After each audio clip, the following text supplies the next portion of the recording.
কিন্তু যারা সরকারে আছেন এখন এটা বিপ্লবী সরকার, বিপ্লবের পর বিপ্লব হয়েছে কিন্তু বিপ্লবী সরকার হয় নাই, সরকারের চেহারা বিপ্লবী না।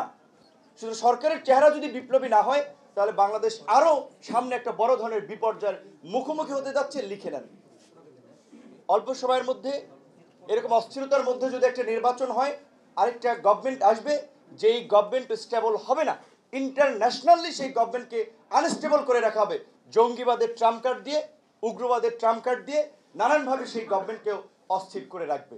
তারপরে তাদের যে আপনার চুষে নেওয়া, তাদের ফায়দা হাসিল করে নেওয়া, সেটাই চলবে।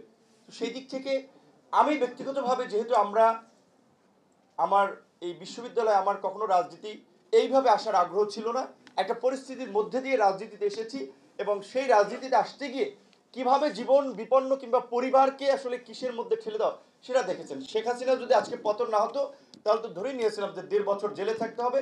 কাজেই বই পুস্তক কী কী পড়বো ওগুলো লিস্ট করে রেখেছিলাম, যেগুলো বই পুস্তক পড়ে ওবায়দুল কাদের বলছিল যে জেলখানা রাজনীতিবিদদের জন্য পাঠশালা, তাহলে এই পাঠশালার ছাত্র হিসেবে কিছু শিখে বের হয়, এই ধরনের প্ল্যান পরিকল্পনা করে বের হয়ে গিয়েছিলাম, মানে চিন্তা ভাবনা করেছিলাম এত পরিবর্তন হবে বাংলাদেশের। নিশ্চয়ই এটা আমি ব্যক্তিগতভাবে মনে করি নট এ সিঙ্গেল পার্সন কেউ চিন্তা করতে পারে নাই যে এত তাড়াতাড়ি পরিবর্তনটা হবে। ছাত্রদের একটা কোটা সংস্কার, চাকরির একটা বিষয়, বৈষম্য নিয়ে আন্দোলন ছিল, যে বিপ্লব ছিল না। সরকার পরিবর্তন, গণতন্ত্র, মানবাধিকার, একটা মানবিক মূল্যবোধ সম্পন্ন সোসাইটি তৈরি করার জন্য আন্দোলন ছিল না। সুতরাং আপনি ভাবছেন যে যারা আন্দোলন করছি কিংবা আমরা সবাই এখন পরিবর্তন হয়ে গেছি, ফেরেস্তা হয়ে গেছি, আমাদের চরিত্র সেটা না। সুতরাং যে কোনো পরিস্থিতিতে একটা পরিবর্তন হয়েছে, সেটা যদি ধারণ করতে পারি, সোসাইটিকে যদি সেভাবে গড়ে তুলতে পারি, তাহলে আমরা আসলে পুরো জাতি বেনিফিট হবো। আমি খুব আশ্চর্যের সাথে লক্ষ্য করছি আমাদের যেই ছাত্রদের ভগবান তুল্য, দেবতা তুল্য শ্রদ্ধা ভক্তি মানুষের তৈরি হলো, যে যারা পুরো নেশনকে একটা ছাতার নিচে নিয়ে আসলো, তারা জাতীয় ঐক্য সংহতির মাধ্যমে রাষ্ট্র সংস্কারের জন্য কথা বলবে, কাজ করবে। তারা এখন রাজনৈতিক দল গঠন করার জন্য বিজি হয়ে পড়ছে। তারা সচিবালয়ে ডিসি অ্যাপয়েন্টমেন্ট করা নিয়ে বিজি হয়ে গেছে।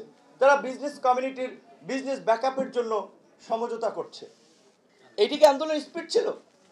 এটি কি ছাত্রদের কাজ? ছাত্ররা জেলায় যাবে, পুলিশ সেখান থেকে প্রোটোকল ইস্যু করে তাদেরকে প্রোটোকল দেবে, এই জন্য কি এইটা কি ছাত্রদের আন্দোলনের স্পিরিটের সাথে যায়? এটা কি তাহলে এই অভ্যুত্থানের স্পিরিট? এই স্পিরিটের ভিত্তিতে আগামী রাষ্ট্র আমরা গড়ে তুলব। কাজে আমার অনুরোধ থাকবে আমাদের ছাত্র তরুণ ভাইদের প্রতি। আমি মনে করি যে আমি যে সময় রাজনীতিতে এসেছিলাম, আমার রাজনীতিতে আসা উচিত হয় নাই সেই সময়টা। আরও কিছুদিন ছাত্রদের নিয়ে কাজ করে একটা স্টুডেন্টদেরকে একটা পজিটিভ অ্যাক্টিভিজমের দিকে অনেকখানি এগিয়ে নিয়ে তারপরে আমি ব্যক্তিগতভাবে রাজনীতি করতে পারতাম। যাই হোক, কিন্তু আমি নিজের এখন পর্যন্ত নিজের বেনিফিটের কথা চিন্তা করে, পদ পজিশনের কথা চিন্তা করে কোনো সিদ্ধান্ত নেয়নি। তাহলে শেখ হাসিনার সাথে তাল মিলিয়ে ডাকসু নির্বাচনের পরে গণভবনে যাওয়ার সুযোগ হয়েছে, একাধিকবার সরকারের টপ পর্যায় থেকে শুরু করে ইন্টারন্যাশনাল কমিউনিটি নেগোসিয়েশন করার চেষ্টা করেছে, ওই দিকে আমরা যেতাম। আমরা একটা স্রোতের বিপরীতেই দাঁড়িয়েছি। আজকে আমাদের অগ্রজ, অনুজ, সহযোদ্ধা, সহকর্মী সকলের প্রতি অনুরোধ থাকবে, আল্লাহর হস্তে আপনারা রাজনীতি করবেন, আপনাদের অনেকের ফেস ভ্যালু আছে, খুব well known, very well known, পরিচিতি আছে, রাজনীতি করেন। এখন আপনাদেরকে ঘিরে যে একটা সেন্টার তৈরি হয়েছিল